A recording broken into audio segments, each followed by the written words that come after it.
I didn't become a monster. I became marketable.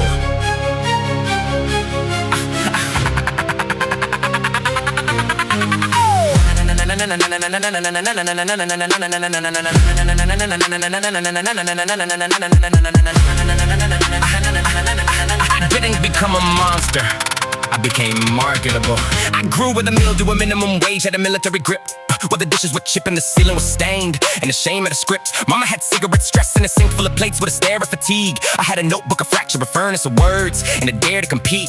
I learned if I bled in a pattern, they listened. If pain and precision, they called it artistic. So I took every bruise, every burial, every betrayal, and sharpened the image. Turned all the private humiliation to syllabic architecture and sold the collision. Funny how misery sounds more legitimate once it's delivered with technical discipline. Funny how trauma gets mass distributed soon as the anguish is rhythmically militant. Everybody loves honesty till it gets honest enough to be difficult, till it says family damage, dependency, jealousy, chemical residue. Then they want spectacle, not truth. Blood on the booth, not proof. They want the cracked little laugh and the blackout aftermath. That how did he say that? Reaction attached to a track. I gave them exactly that. A mouthful of glass and an alphabet massacre, raging and measured in manic vernacular. Privately sinking, publicly brilliant, dying in pieces but sounding resilient. That's the disease, turning collapse to a craft, making the wound into product, then getting applauded for bleeding on beat while pretending the bleeding is progress.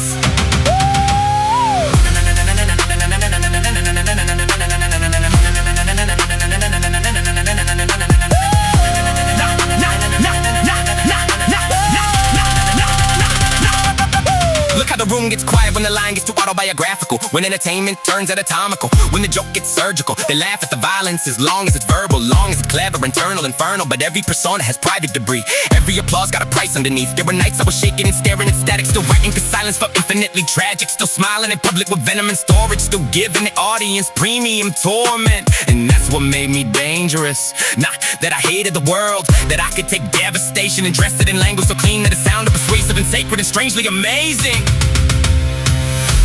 Truth is ugly. Truth don't trend. Truth don't trend. You dress it in drums and teach it revenge. I was never really living, I was documenting damage, turning every nervous tremor into technical advantage. If the room got uncomfortable good, that means it landed. If they stared at me speechless in the language that is damage, I can make a breakdown sound like grand design. Make panic saying poetic with a fractured mind. That's not healing, that's camouflage with a rhyme. That's a crime scene cleaned up with impeccable timing. Hyper-analytical, cynical, clinical, digital, mindable, misery, literal, residual splinters of injured identity, flipping to intricate syllabic delivery, sold to an industry instantly.